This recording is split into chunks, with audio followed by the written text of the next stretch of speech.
Hello guys, how's it going? I've been interested in this phone for some time now, actually since it was released. This is the OUKITEL WP5000. It's a fully rugged phone, waterproof. It's got amazing characteristics for the price. It's going to become my daily phone, so I'm curious to do an unboxing with you, and then we're going to put some apps and software on it, and we'll discover what is good and what is bad about it. So stay with me.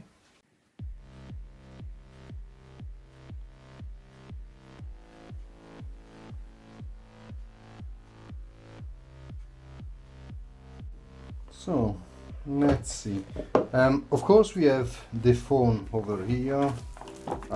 So as you can probably see from the phone, it's a fully rugged phone, metal trimming on the side.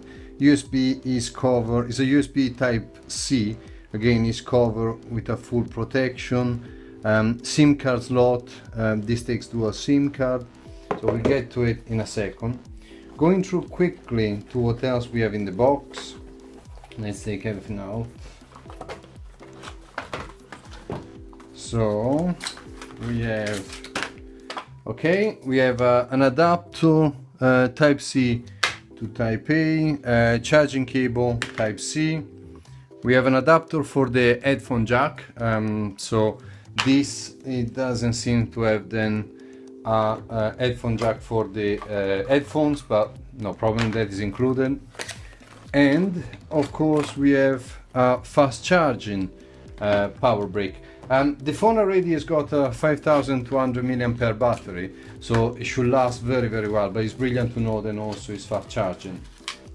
In here we have of course warranty cards and a little manual for the phone, not that I particularly look at those. And these tools are the SIM removal tools. So again, as I said, because it's fully rugged, there is a little plastic lever system to flick the SIM card, and then I assume that to remove the SIM card tray. So let's get to the phone.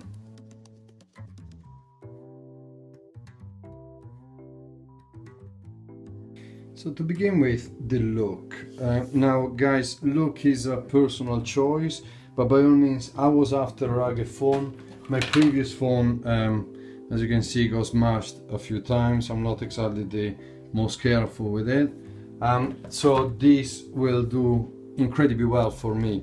This is designed also for people that are very active, or people that work on builder sites, or something that potentially can endanger this type of devices.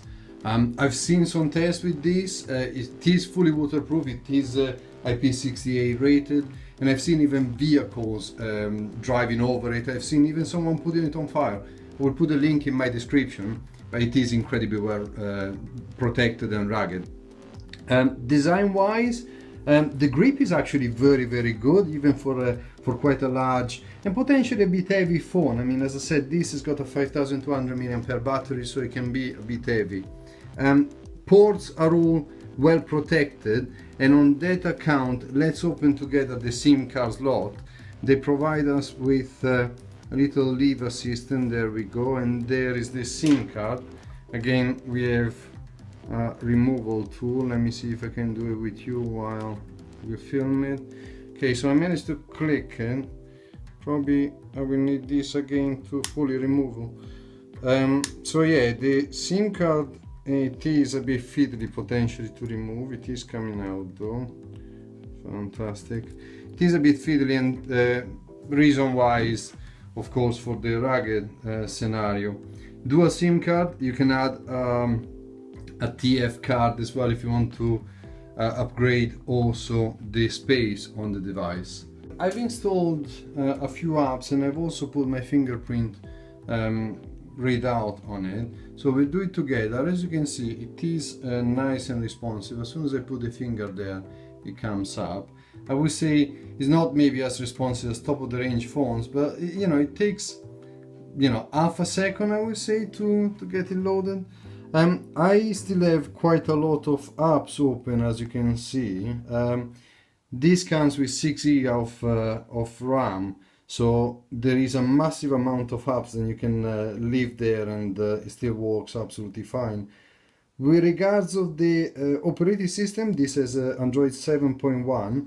It has been very mildly customized, and with regards of that, I would say some of the icons have been customized to look even more, in some respect, aggressive, and they got a metallic finish of it. And another thing that I noticed, which is really, really nice actually, they put a feature on here which has got a gesture motion and several other options, the kinetic motion, for example. So you can either use certain gestures to do certain action with the phone, or for example, the kinetic system is the one where if the phone is ringing and you just want to mute it, you just turn the phone around and that will mute the phone.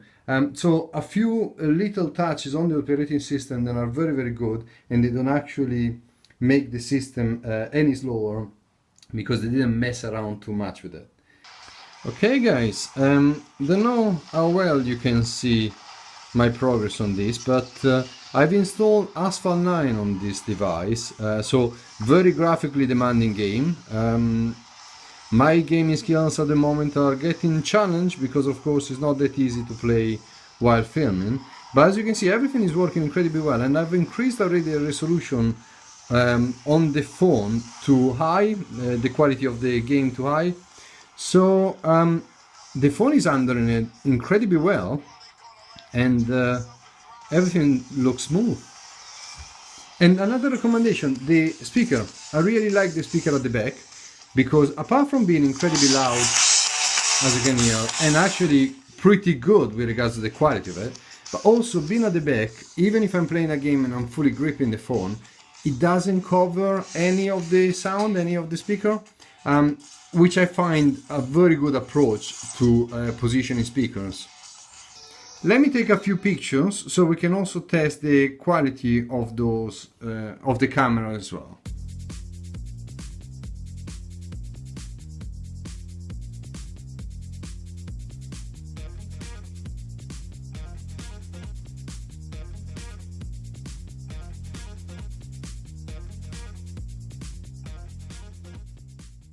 And so finally to things that I like and things that I don't. The SIM card system could be better. It is a bit fiddly to remove it sometimes, but then again, once you've done it once, you haven't got too much of a problem. The screen is not full HD, but it's still a very high resolution screen and graphically looks very, very good for what I needed. The processor, from a graphical point of view, is far better than I even expected.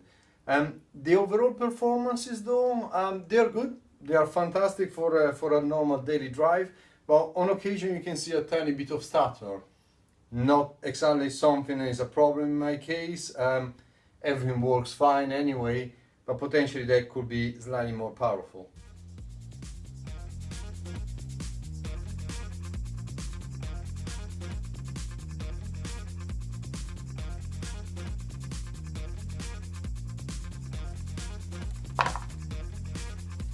There we go guys, these are the characteristics of the phone.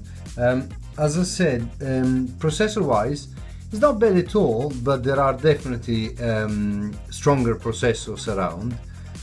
Graphically works incredibly well, the operating system is very well optimized, and overall everything works pretty smoothly and absolutely fine for my need. What else? Well, the look is stunning, the rugged system is absolutely incredible. As I said, I've seen some tests with this and this guy is tough. The grip is very good, the speaker amazing for the price, really like that. The cameras, actually those I'm very surprised, they are far better than I expected. Generally this type of phone really fall down on the quality of the camera.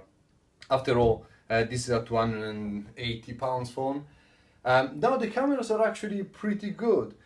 The overall design, the overall look, the build quality is fantastic. I really like this one, and again the fingerprint reader works well, works quickly. Really like it. So yeah, for the price I really feel that is a bit of a bargain. And yeah, it does look a bit like a Batman phone, but I must admit, I was going for it and I liked it a lot.